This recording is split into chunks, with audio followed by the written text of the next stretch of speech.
이 노래가 정말 얼마나 수천 년 동안 얼마나 많은 사람이 시편 23편을 여호와는 나의 목자시니 그 노래를 외웠을까. 그 노래를 부르는데 사실 근데 그 노래를 부르는 우리의 삶의 현장은 사실 사망의 음침한 골짜기 같은 세상이거든요. 그러니까 우리가 사는 세상은 멀쩡하게 너무 잘 사는 것 같지만 제가 이 가사에 쓴 것처럼 풍요와 평안의 가면을 쓴, 겉으로는 그렇게 보이지만 이게 얼마나 고통이 많은 세상인가. 이 세상이 깊은 상처와 허무의 인생을 구원할 노래가 있을까? 근데 시편 23편이 그런 노래구나. 그래서 그렇게 노래 만들어봤고, 또 수천 년 역사, 이 시편이 지어지고 난 다음에 한 3,000년 정도 지났는데 그동안 이 노래를 정말 수많은 사람이 불렀거든요. 그 옛 노래. 근데 그 노래가 오늘날 우리가 부를 노래가 아니겠는가. 오늘도 여전히 우리가 이 노래를 이어서 부를 수 있지 않나. 그래서 본향에 이를 때까지 이 노래를 우리 계속 부르며 가자. 이런 가사로 노래를 만들었는데 요즘 제가 하여간 아침마다 거의 이틀에 한 번은 부르는 것 같아요. 노래 좋지 않아요? 근데 좀 어렵죠? 약간 그렇지만 노래가 또 우리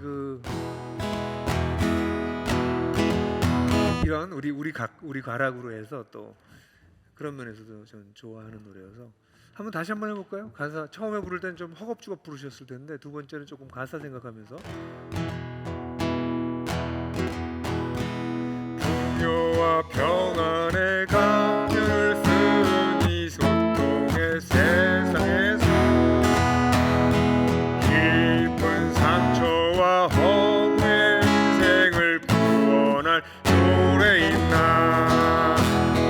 구원할 노래 있나. 여호와는 나의 목자 나에게 아쉬움 전혀 없으리라. 그가 나를 푸른 풀밭 누이며 쉴만한 물가로 인도하네. 수천 년 역사의 믿음의 선배들 부르던 그 옛 노래, 힘들고 지치는 매일의 삶에서 우리가 부를 노래. 내 영혼을 소생시켜 주 이름 위하여 의의 길 인도하네. 죽음 굴짝 지날 때에 주께서 함께 하시니 두려움없네. 원수의 눈앞에서 내게 상을 베풀고 머리에 기름 부어 나를 맞아주시니 내 잔이 넘칩니다. 우리 본향이 이를 때까지 하늘나라 그네로서 손에 손 맞잡고 새 노래 부르자. 교회여 기하라, 교회여 노래하라. 선하심과 인자하심 나 사는 동안에 나를 따르리니 내가 주의 집에 영원히 거하리라. 원수의 눈앞에서 내게 상을 베풀고 머리에 기름 부어 나를 맞아주시니 내 잔이 넘칩니다. 우리 본향이 이를 때까지 하늘나라 그네로서 잡고 새 노래 부르자. 교회여 노래하자. 교회여 노래하자. 선하심과 인자하심 나 사는 동안에 나를 따르리니 내가 주의 집에 영원히 거하리라. 영원히 거하리라.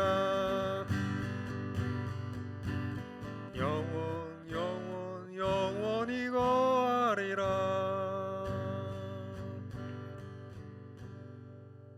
나는 하나님을 예배하는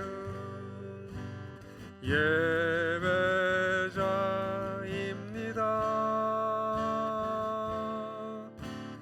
내가 서 있는 곳 어디서나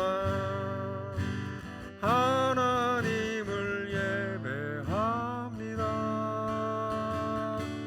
내 영혼 거룩한 은혜를 향하여 내 마음 완전한 하나님 향하여 이곳에서 바로 이 시간 하나님을 예배합니다. 나는 하나님을 예배하는 예배자입니다.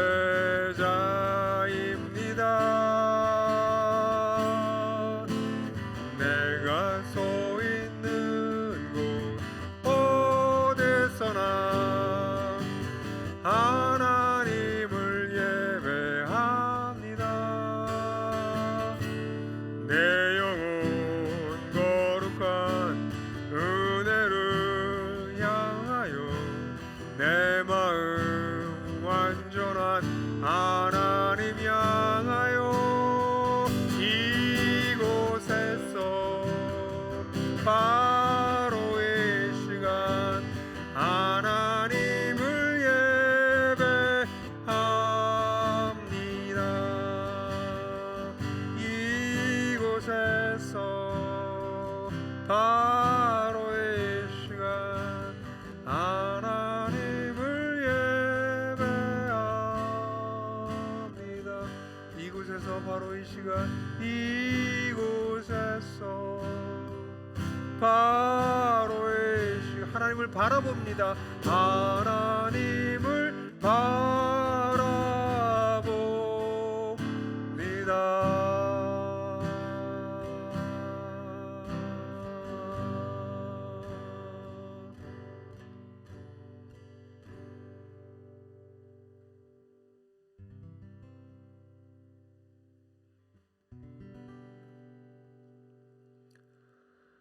주님,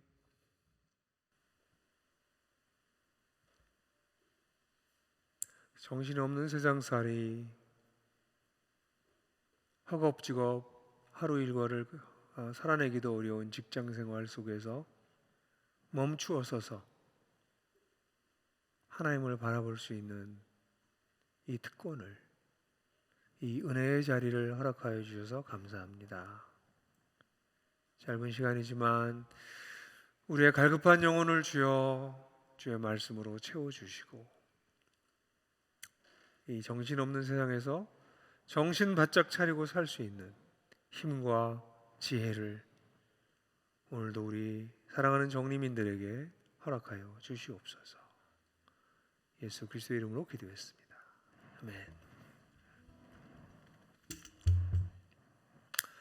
네, 우리가 지금 하나님과의 관계에 대해서 우리가 인격적으로 하나님과 어떻게 관계를 맺을 수 있을까라는 얘기를 하면서 이제 남녀 관계를 비유로 해서 같이 이야기를 나누고 있어요. 하나님의 점이 우리에 대해 청원하셨다. 사실 하나님의 청원이 우리에게 주어진 거죠. 모든 인류에게 하나님께서 프로포즈 하신 건데요. 그 프로포즈하는 거에 반응을 하고 그리고 그 주님의 사랑을 정말 받아들인 사람들이 이제 결혼식에 이르게 되죠. 그러니까 결혼하게 되면 그럼 결혼하는 걸로 끝나냐? 아니죠. 결혼하면서 사실은 진짜 시작되는 거거든요. 그래서 이제 결혼 생활을 어떻게 하느냐에 대한 이야기를 제가 여러분들하고 하고 싶어요. 오늘은 이제 상대방을 알아가는 거에 대한 이야기를 좀 하려고 그러는데요. 사실 여러분들 가운데 이제 부부 가정 생활이 여러분들 어떤지 모르겠어요. 결혼 생활하고 한 20년 지나면 둘 중에 하나입니다. 거의 체념한 상태. 완전히 체념하지 않아도 상당 부분을 그냥 포기한 상태. 그래서 사실 소통도 잘 일어나지 않고 그냥 같이 사는 그런 단계가 되는 사람들도 있고요. 또 제 아내하고 좀 요즘 책을 하나 써가지고 탈고하고 지금 책을 아마 올 가을에 나올 텐데 신혼부부를 위한 풍성한 삶의 기초라는 책이에요. 근데 제가 아내하고 처음 같이 책을 썼는데 그걸 쓰면서 이제 그런 나중에 그런 얘기 있어요. 10년 정도 지나면 이게 우정이 참 가능하겠다. 우리의 관계가 부부 관계가 우정이 가능하겠다. 한 20년 지나면 와 이거 황홀한 관계가 가능하겠다. 그렇게 될 수도 있는 것 같더라고요. 근데 왜 그렇게 되냐? 그게 어떤 부분은 그렇게 되고 어떤 부분은 왜 그렇게 되지 않냐? 이거는 상대방을 자기 방식대로 사랑하는 사람들의 경우에 절대로 우정에 이르지 못합니다. 여러분들 친구들과의 관계에서 우정 관계를 맺을 때 친구에게 어느 정도 좀 져주기도 하고 맞춰주기도 해서 친구가 이렇게 형성되지 나한테 원하는 사람만 친구로 데리고 가려고 하는 사람은 아마 친구가 안 남아 있을 거예요. 친구가 없는 사람들은 왜 없냐면 다 자기 방식대로만 사람과 관계를 맺어서 그렇습니다. 그러니까 누구랑도 관계를 맺으려면 상대방하고 어느 정도 맞춰주기도 하고 져주기도 하고 내가 좀 손해도 보고 그리고 더 나아가서는 그 사람을 알아야 됩니다. 그 사람이 어떤 방식으로 얘기하고 어떤 방식으로 느끼고 뭘 원하는지 내가 잘 알아서 사랑해야 되는데 너무나 많은 사람들은 자기 방식대로 상대방을 얘기하고 자기 방식대로 사랑하고 그래서 어려워요. 사실 어제 저는 어떤 아주 가까운 지인이 딸에게 아주 큰 어려움이 생겼어요. 그래서 그래서 이제 그 얘기를 좀 상담하고 돕고 그랬는데 이 아버지는 이 딸을 너무 사랑했고 이 딸이 이런 문제가 있는지 전혀 몰랐어요. 그러다가 일이 터지고 난 다음에 너무 충격을 받아서 지금 마음이 너무 상해하고 있어서 제가 오늘 조금 늦게 올라온 이유는 그 친구한테 답장을 이렇게 쓰다가 조금 늦었어요. 그러니까 이건 부부관계뿐만 아니라 자녀와의 관계도 똑같거든요. 나는 정말 사랑했고 제가 볼 땐 진짜 훌륭한 아빠의 노릇을 했는데 알고 보니까 그 딸이 가지고 있는 진짜 문제를 몰랐던 거죠. 그러니까 너무 충격적인 일을 경험해서 아빠도 너무 지금 어려워하고 뭐 딸이 힘든 건 딸이 힘든 거고 또 아빠도 힘들더라 하더라고요. 왜 그럴까요? 자기 방식대로 난 이해했다고 생각하는 거예요. 난 안다고 생각하는 거예요. 그래서 그렇게 사랑하면 된다고 생각하는 거야. 그런데 세월이 지나면 지날수록 관계가 발전하고 깊어지지 않고 자꾸 어긋나고 뭔가 삐뚤어지고 있다면 그럼 상대방을 있는 그대로 사랑하지 못하는 거죠. 근데 저는 오늘 여러분들한테 인간관계를 얘기하려고 하는 게 아니에요. 근데 재미있는 거는 하나님과의 모든 관계는 인간관계로 다시 이렇게 비유적으로 또는 환치돼서 설명할 수 있을 정도로 하나님과의 관계가 우리 인간과의 관계하고 연결이 돼요. 왜냐하면 하나님이 우리를 인격으로 만드셨기 때문이에요. 세상에 인격적인 존재를 가진 존재는 인간과 하나님밖에 없어요. 그래서 우리가 인간적인 관계를 잘 들여다보면 볼수록 하나님과의 관계에 대한 지혜도 얻을 수 있고 하나님 관계가 깊어지면 깊어질수록 인간과의 관계에 있어서도 지혜를 얻게 돼요. 이건 서로가 레시프로컬해요. 상호 보완적인 요소가 있어요. 그래서 오늘 저는 인간관계를 얘기를 하는 것보다 하나님과의 관계를 하려고 하는데 일단 하나님을 알아가지 않고 자기 방식대로 하나님을 사랑하는 사람들은 일단은 어쨌든 하나님과 관계가 깊어질 수 없어요. 상대가 상대 나름이죠. 하나님을 내 방식대로 사랑한다. 사람도 힘든데 하나님을 그렇게 사랑해서는 절대로 안 되는데 많은 사람들이 하나님에 대해서 그 하나님을 알 수 없다고 생각하는 사람들이 많아요. 하나님을 알아도 하나님 절대로 우리에게 하나님이 정말 있어도 우리에게 절대 표현하지 않는다. 이거 약간 불교적 전통인데 언어 도단이라는 말이 있잖아요. 깨달으면 길을 잃는다. 예? 언어의 길이 끊긴다. 이게 이제 불교의 너무 좋은 말들이 불교도 하도 못된 짓을 많이 해서 이 불교의 언어들이 아주 부정적으로 많이 사용돼요. 이판사판 뭐 이런 것도 다 불교 용어거든요. 언어 도단도 불교 용어입니다. 깨달음의 경지에 이르러서 언어의 길이 끊겼다. 더 말을 할 필요가 없다. 이건 여러분들이 아는 것처럼 이 석가모니가 꽃 한 송이 이렇게 들어 올렸을 때 스승 뒤편에 서서 미소로 답장하다 이렇게 답함으로써 그 부처의 마음을 받았다고 하는 이신점심도 사실 불교 마음이거든요. 불교 용어거든요. 그래서 석가모니의 마음을 그대로 전달 받았다.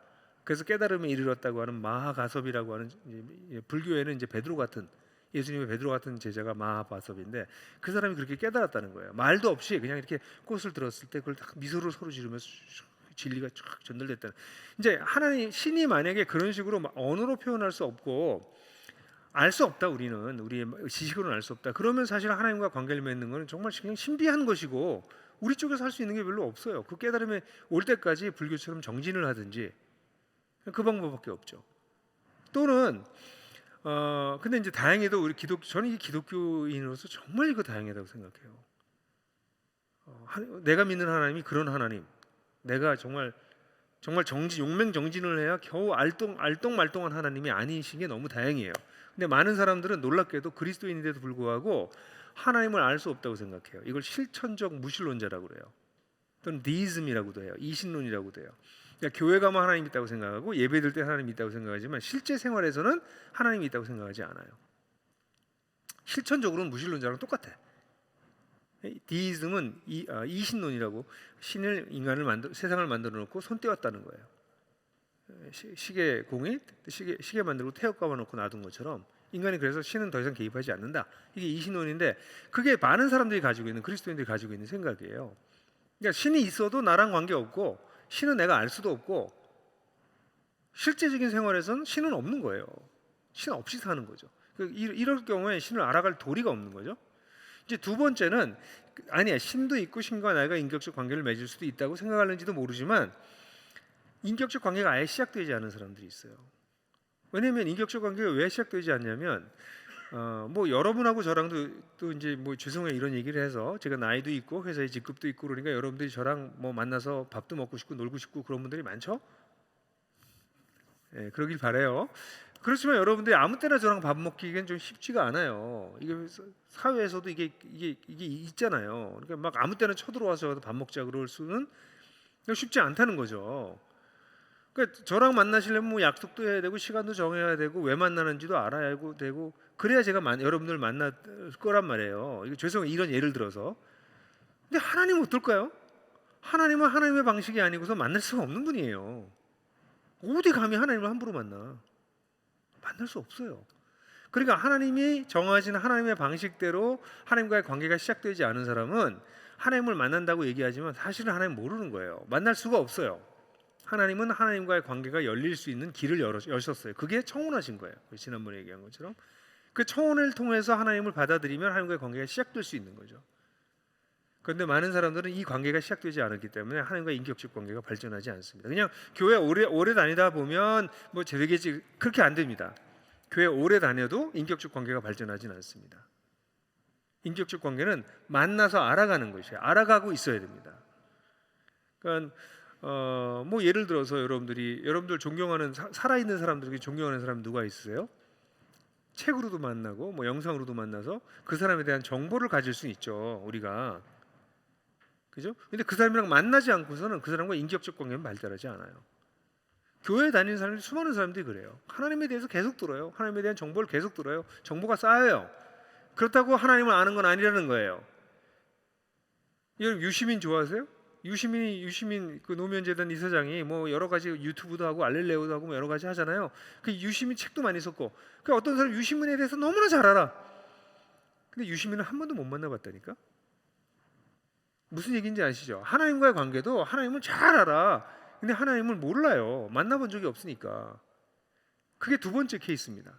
근데 세 번째는 하나님과의 관계가 시작됐고 청혼도 했고 세례도 받았고 이제 하나님을 따라가겠다고 했는데도 불구하고 하나님을 알아가고 있지 않기 때문에 성장하지 않아요. 이건 그리스도인들이 하나님을 알아가기 시작해서 죽을 때까지 사실은 끊임없는 정체기를 겪어요. 하나님을 알아가는 동안은 자기가 활력 있고 성장하다가 정체기가 오면 하나님을 인격적으로 알아가는 것이 성장하지 않아요. 이건 뭐 그것도 있고 죄를 져서도 그렇고 교만해서도 그렇고 여러 가지 뭐 자기 고집 피우고 있고 그래서 이제 정체기가 오기도 하지만 이 정체기의 대부분은 하나님을 꾸준하게 알아가지 않을 때 나타나는 현상이죠. 그러니까 여러분들은 어떠신지 모르겠어요. 하나님을 잘 알아가고 계시는 분들이신지. 그러니까 하나님을 알아가고 있지 않다면 하나님과의 관계는 인격적인 관계는 깊어지지 않는다. 100%.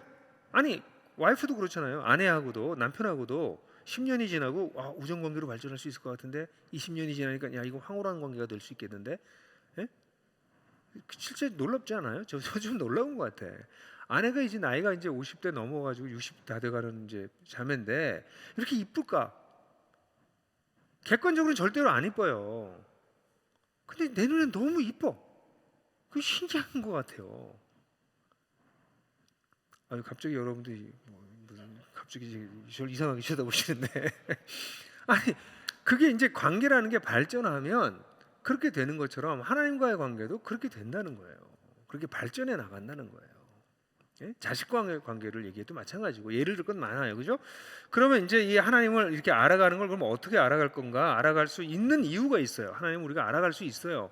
불교처럼 신을 알기가 어려워서 말로도 표현 못하고 면벽구도해야 되고 용맹정진해야 되고 그런 종교가 아니에요, 기독교가. 기독교는 하나님을 알 수 있어요. 살아가는 동안에. 대표적인 성경 구절을 오늘 우리가 읽으려고 하는 건 호세아서 6장 3절부터 4절, 6절이에요. 같이 한번 강의 안에 있는 거 여기 뭐 나올지 모르겠지만 같이 읽어볼까요? 시작. 우리가 힘써 주님을 알자, 애써 주님을 알자. 새벽마다 여명이 오듯이 주님께서도 그처럼 어김없이 오시고 해마다 쏟아지는 가을비처럼 오시고 땅을 적시는 봄비처럼 오신다. 에브라임아, 내가 너를 어떻게 하면 좋겠느냐? 유다야, 내가 너를 어떻게 하면 좋겠느냐? 나를 사랑하는 마음은 아침 안개와 같고 덧없이 사라지는 이슬 같구나. 내가 바라는 것은 변함없는 사랑이지 제사가 아니다. 불살라 발리는 제사보다 너희가 나 하나님을 알기를 더 바란다. 이 호세아서는 사실 이스라엘을 향하신 하나님의 마음을 남녀 관계로 표현한 가장 대표적인 책이에요. 그래서 호세아라는 선지자가 아주 품행이 방정하지 못한 여자인 고멜을 사랑하고 결혼하게 하세요. 하나님이 이건 아주 상징적인 예외적인 케이스예요. 하나님이 이런 일을 자주 하지 않으세요. 네, 아주 역사적 교훈을 남기기 위해서 호세아로 하여금 이런 아주 방탕하고 품행이 방정하지 못한 결혼하게 해요. 그래서 이 두 사람과의 관계가 하나님과 이스라엘과의 관계다라는 걸 보여주시는 눈으로 보이게 느끼게 만드는 그런 책이 이제 호세아서입니다. 근데 이 본문을 보면 이 하나님이 뭐라고 이 호세아 여기 우리가 힘써 알자 여기 3절 하나님을 알자라고 하는 거가 이제 여기 학자들마다 두 가지 견해가 있어요. 이게 진짜 약간 그 거짓 회개를 한 사람들이 하는 말이다 이렇게 얘기하는 사람들도 있고 이 본문은 이거 선지자가 하는 얘기다 이렇게 얘기할 수도 있는데 어쨌든 그 논쟁은 여기서 제가 하지 않겠고요. 하나님을 알 수 있는 분이라는 거예요. 여기 보면 이 본문에서는 그죠? 그래서 하나님이 주님께서 매우 어떻게 하나님이 자신을 알리시는 분이세요. 그래서 사실 성경이라고 하는 책은 하나님을 알려놓은 책입니다. 성경이라고 하는 책은 진짜 대단한 책인 것 같아요. 요즘은 뭐 여러 가지 미디어가 발달해서 성경을 더 이상 소중한 인류의 문화유산 정도로 생각도 안 하는 것 같아요. 근데 성경은 진짜 하나님에 대한 정보를 가지고 있는 정말 유일한 책이어서 너무너무 소중한 책이다라고 생각해요. 하나님을 알린 책이에요. 하나님이 스스로. 하나님이 자기 자신을 알릴 뿐 아니라 알린 걸 텍스트화했던 게 하나님의 방식이세요. 그래서 인류가 가지고 있는 가장 오래된 문서 중에 하나가 성경입니다. 뭐 지금부터 한 3,500년 전부터 쓰여지기 시작한 책이니까 이거 대단한 책이죠. 그걸 통해서 하나님께서 자기 자신을 알리셨어요. 근데 그렇게 알리셨지만 만약에 하나님이 성경에서 이렇게 여기선 이렇고 저기선 저렇고 막 이렇게 되면 하나님을 알게 되게 어려운데 하나님은 일관성 있는 분이십니다. 이 본문에 따르면 뭐라고 얘기하고 있냐면 새벽마다 여명이 오듯이 새벽에 매일 여러분 새벽 여명을 보신 지 오래되셨나요 혹시? 새벽 되면 정말 싹 밝아와요. 이거 하루도 그러지 않은 날이 없습니다. 이건 뭐예요? 규칙성을 얘기하고 일관성을 얘기하는 거거든요. 그 다음에 해마다 쏟아지는 가을비와 땅을 적시는 봄비. 이 팔레스타인 지역은 가을비와 봄비가 없으면 농사를 지을 수가 없어요. 가을비가 봄비가 오기 때문에 파종도 하고 열매도 있고 이 두 가지 비를 간절히 기다립니다. 이스라엘 사람들이. 그런데 이게 늘 와요. 이게 없질 않아요. 그러니까 그렇게 하나님이 어떤 분이라고요? 하나님의 성품은 매우 일관성이 있는 분이시라는 거예요. 이랬다 저랬다 하시는 분이 아니라 일관적인 분이시라는 거예요, 하나님께서. 그래서 하나님은 어떤 분이에요? 우리가 예측 가능해요. 어떤 면에서 예측 가능할 수 있어요. 모든 면에서 예측 가능하지는 않지만 어떤 면에서 예측 가능하냐면 하나님이 성경을 통해서 나는 이런 존재다, 나는 이런 방식으로 일한다 라고 말씀하신 걸 보면 예측 가능한 거예요. 그러니까 많은 사람들이 하나님의 뜻을 묻는데 제가 볼 때는 물어봤자 답이 안 나오는 걸 물어볼 때가 많아요. 왜냐하면 하나님은 예측 가능하게 일하는 방식이 있고 그 방식에 익숙한 사람들이 그 다음에 그 방식과 관계없고 얘기하지 않은 내용들에 대해서 주님께 물어야 돼. 근데 하나님이 하시는 가장 기본적인 예측 가능한 하나님이 어떤 방식으로 일하시게 일관적으로 가르쳐 준 거는 모르면서 나는 누구랑 결혼할까요? 이 집은 사야 되나요? 팔아야 되나요? 이 프로젝트는 하나요? 말아요? 뭐 이런 거 물어보면 하나님이 답을 못 하시는 거죠. 그건 답을 해줄 수가 없는 거죠. 그래서 이 하나님은 일관성이 있는 분이시기 때문에 하나님을 알 수 있어요. 근데 일관성만 있으면 사실은 굉장히 힘들 수 있어요. 일관성이 있는데 엄할 수 있잖아요. 일관성이 있는데 굉장히 힘들게 해 우리를. 그러면 사실 하나님을 알아가는 거가 힘들어요. 알아가면 알아갈수록 harsh한, 아주 거칠고 어렵게 하고 힘들게 만드는 신이라면 일관성이 있어도 우리한테 그렇게 좋은 소식은 아니에요. 근데 놀랍게도 이 3절을 보면 새벽 여명, 봄비, 또 이 가을비라고 얘기한 이거는 팔레스타인 지역에서는 뭐 새벽 여병이라고 하는 거는 우리 모두에게 아침마다 혹시 여러분들 밤을 정말 고통스럽게 밤을 샜다가 새벽을 쫙 이렇게 맞는 걸 볼 때 그 감격 같은 게 있을지 모르시겠지만 이건 일종의 어둠 가운데 빛을 확 비치는 빛을 이렇게 비춰주시는 그런 분이세요. 하나님은. 그리고 생명을 주시는 분이에요. 이게 저기 봄비라고 하는 건요. 저는 여기 팔레스타인 지역에 92년에 가서 3주를 있었는데 그때가 바로 봄비가 내린 직후예요. 그때가 제일 아름다워요. 그냥 그 건조한 팔레스타인 지역에 들꽃이 쫙 봄비가 오고 나면 쫙 펴지죠. 제가 알레르기가 있어가지고 고생 죽어라 했어요. 모르고 갔다가. 그런데도 그 꽃은 제가 잊지를 못하겠어요. 그때 폈던 그 광야에 폈던 그냥 광야에 쫙 꽃이 폈던 게. 그러니까 지금 여기 봄비라고 할 때 이 이스라엘 사람들은 그걸 지금 상상하고 있어요. 봄비가 내리고 난 다음에 농사만 지을 수 있는 게 아니라 온 천하가 그냥 아름답게 생명으로 가득하거든요. 그러니까 지금 그 얘기를 하는 거예요. 하나님은 어떤 분이시냐면 우리에게 빛을 비춰주시고 생명을 부여하시는 분이세요.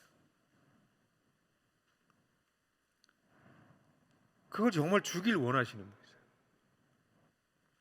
그러니까 하나님이 만약에 우리가 하나님 일관적이고 하나님을 알 수도 있어요. 근데 하나님 만나보면 우리 힘들게 하고 피곤하게 하고 지치게 하고 우리 잘못한 거 막 얘기하시고 계속 괴롭히고 이런 분이라면 그 너무 스탠다드를 높게 하셔가지고 그 스탠다드를 따라가기 너무나도 힘들고 그럼 얼마나 힘들까? 근데 하나님은 새벽 여명과 같이 빛을 비춰주시고 봄비와 가을비를 주시는 것처럼 생명을 막 인택해 하시는 그런 분이시라는 거죠. 그거 정말 그렇게 생각하세요? 전 제가 놀라운 건 수많은 그리스도인들은 하나님을 그렇게 생각 안 해요. 하나님 뭔가 꼬투리를 잡아서 나에게 복을 안 주려고 하는 분으로 생각해요. 그런 생각을 의식적으로 가지고 있어요. 무의식적으로. 하나님이 우리에게 얼마나 제너러스한지, 하나님이 우리한테 얼마나 관대하고 자비로우신지에 대해서 그리스도인들이 몰라요. 그래서 감사가 적어요. 늘 안 되는 것만 생각해. 문제가 있는 것만 생각해. 하나님 우리에게 빛을 비춰주시고 생명을 주시는 겁니다. 최근에 제가 저랑 같이 풍삼초를 했던 커플이 저랑 아주 가까운 커플, 우리 가족이 조카인데 커플이 아까 얘기했던 신혼부부를 위한 풍성한 삶의 기초로 끝나고 제가 그 친구한테 야 근데 너희가 아무리 지금 결혼을 하고 이걸 다 해도 결국은 얘기를 들어봐서 알겠지만 인생의 주인이 누구냐에 따라서 이게 달라지는 거다. 근데 너희가 교회는 뭐 다니고 성당도 왔다 갔다 하지만 정말 하나님이 주인이 아니지 않느냐. 지금까지 같이 신혼부부에 대해서 공부했던 게 너희들한테 사실 별 도움이 안 돼. 안 하는 것보다 낫지만, 그러니까 너희들이 정말 결혼 생활을 잘하려면 하나님이 너희 인생의 주인이 되는 거에 대해서 주인인지 아닌지 진지하게 생각해봐야 돼. 둘 다 의사니까 뭐 앞으로 살 길이 별로 걱정이 안 되는 거예요, 얘네들이. 그러니까 너희들이 사실은 돈을 믿고 있는 거야. 돈이 너희들 주인이야. 사실은 돈이 주인이 아닌 게 아니라 돈을 너희 완전히 의지하고 있는 거야. 근데 그냥 제가 좀 무섭게 얘기해서 둘 중에 하나가 실직하거나 의사를 할 수 없게 되면 너희들 어떡할 거야? 인컴이 반으로 줄 건데. 둘 다 그렇게 될 수도 있어. 그러니까 너희들이 의지하고 있는 게 그거 되게 불안전한 거야. 그런 얘기를 하고, 근데 만약 하나님을 알고 싶으면 나한테 연락을 다시 해라. 그럼 내가 시간 다시 한번 또 한 몇 주 내서 같이 하나님에 대해서 디스커션 할게. 근데 전화 안 하더라고. 어떻게 해요? 안 하는데. 한 3주 지났더니 전화가 왔어. 삼촌 시간 좀 내줄 수 있냐고. 아유 좋지. 그래서 토요일마다 한 6번 만났어요. 근데 지난주에 이 친구들이 예수님 영접했어요. 둘 다. 너무 기쁘죠. 근데 영접하면서 그들이 이제 기도문을 써오라고 해서 기도문을 같이 봤는데 기도문이 그런 게 나오는 거예요. 지금까지 내가 인생을 살면서 뭔가 놓치고 있다. 둘 다 비슷하게 표현을 다르게 했는데 여자 우리 그 약혼녀는 뭐 의사가 되고 정신과 의사가 되고 잘 나가요. 근데 뭔가 놓쳤다 이게 인생이. 그래서 결혼을 하면서 불안했다고. 근데 우리 삼촌이 외삼촌이랑 만나서 같이 이 시간을 하면서 왜 살아야 되는지 어떻게 살아야 되는지 빛을 얻은 것 같다. 이렇게 표현하더라고. 근데 이거 보기 시작한 거죠 이 친구가. 우리가 하나님이 없으면요 우리가 왜 사는지가 이걸 어떻게 알아가? 근데 빛이라고 하는 속성이 빛을 비추면 이렇게 쓱 볼 수도 있지만요 자세히 비추면 자세히 보입니다. 그죠? 대충 형체를 이렇게 볼 수도 있지만 가까이 들여다 보려면 빛을 더 비추면 더 자세히 보이잖아요. 그게 빛의 속성이에요.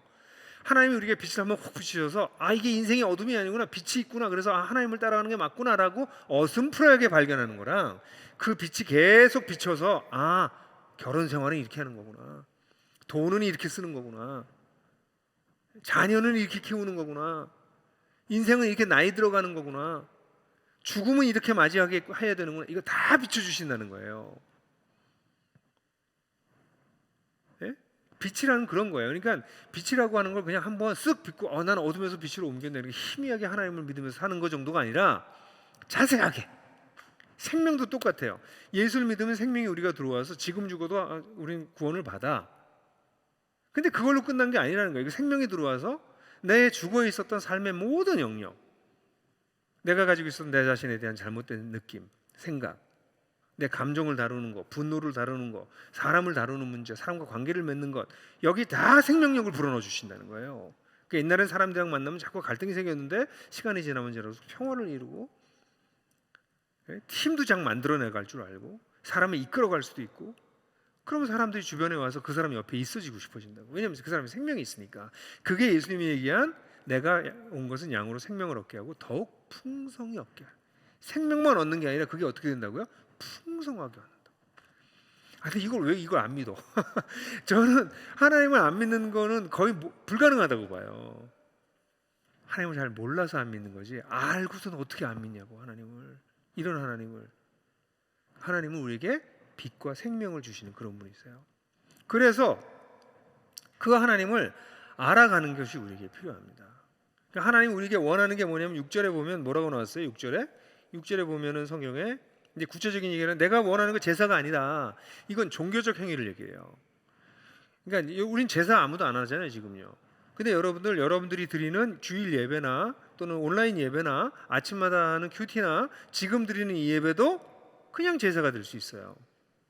뭐가 빠지면 그 다음에 뭐가 빠져? 그 다음에 뭐가 나와요? 내가 원하는 건 제사가 아니라 너희가 변함없는 사랑을 원한다. 나를 향한. 근데 우리에게 변함없는 사랑이라고 하는 건 사실은 우리의 변덕스러움과 우리의 의지의 박약으로 인해서 사실 그 변함없는 사랑으로 하나님께 나가기 되게 어려운데, 하나님께서 그 다음에 붙이시는 게 뭐냐면 변함없는 사랑인데 그보다 더 중요한 건 뭐냐면 너희가 나를 알기를 바란다는 거예요. 하나님이 우리를 향한 그 변함없는 사랑은 우리의 뭐 충성, 한 번도 흔들리지 않는 뭐 이런 거가 아니라 하나님을 알아가려고 하는 것. 너희가 나를 알아가려고 한다면 그거 정도면 그냥 난 다 정말 사랑으로 생각한다. 이렇게 말씀하시는 거예요. 그러니까 우리가 해야 될 것은 하나님이 정말 원하는 것이 하나님을 알아가는 거를 하나님이 정말 원한다는 거예요. 그러니까 여러분들이 인생에서 가장 소중한 게 뭐예요? 그럼 나는 하나님을 알아가는 게 내 인생이 정말 소중한 일인 것 같아요. 라는 거 고백을 하시면 여러분 on the way, 여러분들 신앙적으로 성장하고 인간적으로 성숙할 수 있는 가장 중요한 열쇠를 주신 분이에요. 하나님을 알아가는 게 인생의 전부입니다. 그분을 알아가면 어떻게 돼요? 빛이 비춰지고 생명이 들어오는 거예요. 알아가면 알아갈수록. 그래서 하나님 알아가는 게 나한테 소중합니다. 여러분 그러세요? 그러니까 하나님과 결혼 관계에 들어가고 난 다음에 하나님이 우리를 종으로 부르시는 것이 아니라 하나님이 원하는 것은 하나님을 정말 알려주셔서 하나님과 깊은 우정 관계에 들어가기를 원하세요. 그걸 통해서 우리에게 빛과 생명을 아낌없이 주기를 원하십니다. 그러니까 하나님 그러려면 어떻게 돼요? 그래서 3절에 그 다음에 3절에 나오는 게 알자. 하나님을 애써 하나님을 알자. 예? Pursue to know Him, press on to acknowledge Him. 이렇게 영어로 그렇게 번역되어 있어요. Pursue 하나님을 추구하고, 예? press on 그분을 인정하는 걸 위해서 정말 힘을 내서 애써보자. 이런 얘기예요. 여러분. 여러분들 영적인 아이일 경우에는 이렇게 예배나 뭐 이런 걸 통해서 누가 떠먹여줘야만 성장하는 사람이에요. 근데 영적 아이에서 단계로 그 다음 단계로 넘어가면 자기가 찾아먹기 시작해야 돼. 그래서 뭐 해야 돼요? 하나님을 알자. 하나님을 더 알기 위해서 애써서 알자라는 시간들 여러분들 가지셔야 됩니다. 그래서 여러분들 결단하고 훈련하시는 게 필요해요. 그 다음에 들어오는 거예요. 하나님을 알고 싶어서 성경 읽는 거예요. 성경 읽어야 하나님이 우리를 이뻐하시는 게 아니라 하나님을 더 알아야 하나님을 사랑할 수 있고 하나님의 생명과 빛이 우리 속에 들어올 수 있기 때문에 그래서 성경 읽는 거예요. 아침마다. 예? 큐티는 그래서 하는 거예요. 큐티를 통해 가지고 뭐 점 보는 것도 아니고 그날 교회 뭐 복 받기 위해서 무슨 보험 드는 것도 아니고 그 성경을 읽으면서 하나님이 어떤 분인가, 오늘 나를 향해서 어떤 마음을 가지고 계신가, 그러니까 끊임없이 묻는 시간이 큐티고, 그렇기 때문에 여러분들 필요하다면 성경도 읽는 거예요, 열심히. 그리고 지금은요 진짜 제가 신앙 성장 생활할 때보다 너무 좋은 자료가 많아, 성경과 관련돼서. 그러니까 좀 알려고만 하면 뭐 이거는 그냥 신학교의 Master Divinity of School, Divinity of MDB라고 그래요. Master of Divinity. 그러니까 목회학 석사 과정 정도에서 공부해야 정리할 수 있는 자료들이 그냥 일반 성도들이 다 찾아볼 수 있는 자료가 다 나와 있어요 이제는. 옛날에는 그거 다 공부해가지고 정리하고 저는 파일을 다 해놨는데 지금은 그거 다 책이 다 나와 있어, 애지간하게. 참 놀라워요. 그냥 지나가는 말로 해드리면 두꺼운 책이긴 한데 성경이라는 책이 있어요. 성경신학 스터디 바이블. 최근에 나왔는데 이렇게 두꺼워. 제가 뭐 한 25권 샀더니 그 뭐 100만 원쯤 되는데 그거 사가지고 몇 사람들한테 좀 선물했어요. 그 책 정도 하나면 그냥 일반 성도들이 성경을 읽는 데는 필요한 지식은 다 있어요. 예를 들어서 나중에 필요하신 분들 뭐 추천할 만한 스터디 바이블이에요. 성경 연구를 위해서 성도들이 볼 수 있는 자료인데, 그래서 여러분들 그걸 이렇게 머리로 연구하려고 그러는 게 아니라 왜 그런 책을 보면 하나님을 정말 잘 알고 싶어서 그래요. 하나님을 정말 더 알고 싶어서. 여러분들 성경을 그렇게 해서 읽으시면 좋겠어요. 성경을 읽으셔서 딴 사람이 설명해 주는 하나님이 아니라 여러분들이 성경을 통해서 만나는 하나님이 자꾸 많아져야 돼. 지난주에 예수님 영접한 친구들은 영접을 그 전전주에도 할 수 있어서 제가 2주를 더 끌면서 매일 저녁 때 시간을 낼 수 있다고 그러더라고요. 그래서 요한복음을 읽어라. 그래서 제가 요한복음 한 패시지씩 매일 밤마다 줬어요. 그럼 그걸 보고 읽고선 느낀 걸 써라 그랬는데 뭐 예수 믿기도 전인데, 아직 영접하기도 전인데 요한복음 읽으면서 벌써 이렇게 하나님을 알아가기 시작하는 거예요. 요한강구 예수찾기 같은 책은 제가 만든 이유가 전 제가 만든 책 중에 잘 만든 책 중에 하나라고 생각해요. 다 설명하는 게 아니라 스스로 요한복음을 읽으면서 하나님을 만날 수 있게 도와주는. 그래서 하나님을 만나가려고 애쓰셔야 됩니다, 여러분. 결단하셔야 돼요. 시간을 내셔야 됩니다. 제 아내랑 관계가 깊어지기 위해서 저는 늘 데이트합니다. 일주일에 한 번씩 데이트해요. 그 데이트 2시간이라도 한다고, 안 되면 1시간이라도 한다고. 그래야 아내와의 관계가 깊어지지. 그냥 밥 먹고 같이 사는 게 그냥 하숙집이랑 비슷하지. 그래서 시간을 내야 돼요. 모든 관계가는 발전하기 위해서 시간을 내야 되는데 하나님과의 관계도 마찬가지입니다. 근데 매일 20분 내는 게 어려우세요? 안 어려워. 20분 내보세요. 20분으로 족하다게 시간이 점점 늘어나지. 그래서 힘써 하나님을 알려고 애를 쓰십시오. 그걸 놓치고 뭐 내 인생이 힘들어요. 난 왜 이렇게 사는지 모르겠어요. 인생이 허무해. 뭐 힘들어. 그런 소리 하는 사람은 아니 옆에다 갈비찜 놔두고선 옆에서 새우깡 들고선 이거 먹고 어떻게 사나 이렇게 하는 사람 똑같아. 새우깡도 먹으면 먹지. 근데 옆에 갈비가 있는데 갈비 놔두고 새우깡 들고선 내 인생은 너무 비참해 이러고 있는 거랑 똑같아요. 왜 그렇게 살지? 놀라운 게 있는데 생명과 빛을 막 주시기를 원하시는 하나님이 계신데 그래서 그걸 결정하셔야 됩니다. 그리고 난 다음에 하나님의 사랑을 닮은 사랑을 하기 시작하는 겁니다. 그 다음에 점점 4절에 보면 에브라임아 내가 너를 어떻게 하면 좋겠느냐 유다야 내가 너를 어떻게 하면 좋겠느냐 나를 사랑하는 마음은 아침 안개가 같고 덧없이 사라지는 이슬 같구나. 그러니까 하나님의 변함없는 여명을 비춰주는 빛과 봄비와 가을비와 반대로 나타나는 게 여기에 나타나는 안개예요. 안개와 이슬. 이건 이따가 사라져 버리는 것들이거든요. 근데 니들이 나를 향한 사랑이 꼭 그렇구나. 다시 말해서 하나님이 우리한테 원하시는 거는 내가 너희를 이렇게 일관적으로 사랑하고 너희에게 다가가는 것처럼 너희도 나를 일관적으로 알아가고 사랑했으면 좋겠다. 그 하나님이 원하시는 거예요. 니들이 이슬과 안개 같은 인생 살지 말고. 그래서 저는 억지로라도 예배 드리는 걸 잘하는 거라고 생각하고요. 억지로 시간 내서 기도하는 걸 잘하는 거라고 생각하고요. 저는 알게 됐어요. 가끔가다 기도하고 나면 기도하다가 시간 대부분을 졸다 깨요. 또는 기도하다가 대부분의 시간을 딴 생각하다가 기도 시간이 끝나. 그러면 초기에는 다 그런 생각해. 이거 해봤자 무슨 소용이 있나? 큐티를 해도 아무것도 못 깨달아. 에? 이 시간 낭비하는 거 아닌가? 아니요. 그냥 하는 게 가치가 있습니다. 초기엔 그것 때문에 고민이 많았는데 세월이 지나고 무조건 해야 된다. 그냥 하나님 앞에 나아가서 기도하고 무릎 꿇고 졸다. 그래서 기도는 졸면서 배운다. 큐티는 아무것도 깨닫지 못하면서 깨닫는 거예요. 결국은 나중에 한 3, 4년 하고 나면 성경이 막 살아나게 움직이기 시작하는데 깜짝깜짝 놀라는 거죠. 근데 그 3, 4년이 좀 힘들긴 하겠지만 하나님의 닮은 사랑을 하십시오. 일관된 꾸준한 애쓰는 그 사랑을 하세요. 여러분 정말 세상 살기 힘들은 것 같아요. 우리 정림에서 일을 하면서 느끼는 게 난 정림에서 일한 게 참 다행이다 싶은 게 교회에서 힘든 거랑 또 다른 것 같아. 정림에서 일할 때 어려움은. 근데 이런 어려움이 있는 건 너무나 당연한 거예요. 문제는 이런 어려움들을 무슨 힘으로 극복할 거냐는 거예요. 주님께서 주시는 빛과 사랑으로 극복할 거냐, 아니면 늘 내 지혜와 내 방법과 내가 해오던 방식으로 이걸 해결할 거냐. 그러니까 우리가 직장 생활하면서도 어떻게 될 수 있을까요? 신앙이 하나님을 알아가는 게 진짜 성장할 수 있죠. 그 하나님이 원하십니다. 우리 정림의 모든 정림의 우리 임직원들이 이 하나님을 알아가고 하나님을 사랑하게 되는 그런 놀라운 축복이 여러분들에게 있게 되기를 주님의 이름으로 축복합니다. 아멘. 아까 했던 찬양의 맨 마지막 절만 한번 하고 끝내겠습니다. 원수의 눈앞에서 원수 아닌데 너무 높은데요. 죄송합니다. 원수의 눈앞에서 내게 상을 베풀고 머리에 기름 부어 나를 맞아주시는 내 잔이 넘칩니다. 내 잔이 넘칩니다.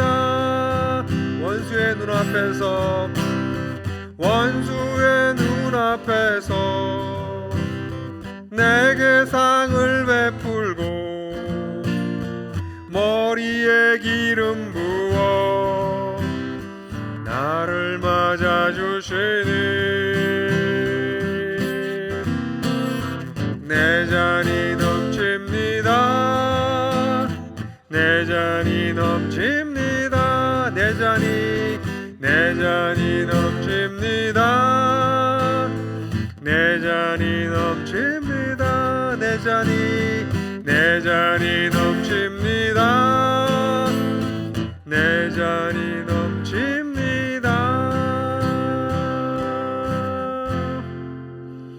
하나님 아버지, 세상 화려해 보이지만 그 속엔 신음소리, 세상이 참 멋져 보이지만 그 속엔 참 부주의한 일들이 가득합니다. 이 속에서 힘있게 또 지혜롭게 멋지게 살 수 있는 길이 있겠습니까? 성경은 끊임없이 수천 년 동안 있다고 선하신 목자님을 따라가면서 사는 삶, 죽음의 사망의 음침한 골짜기 속에서도 살아남는 삶 있다고 말씀해 주십니다. 그 주님을 알아가기를 원합니다. 정림의 모든 식구들이 하나님을 아는 축복을 얻게 되기를, 하나님을 더 깊이 알아가게 되기를, 세월이 지나 그 하나님과 좀 우정관계 속에까지 들어가게 되기를, 그런 놀라운 축복을 누리게 되기를 이 시간 축복합니다. 감사드리면서 예수 그리스도의 이름으로 기도했습니다. 아멘.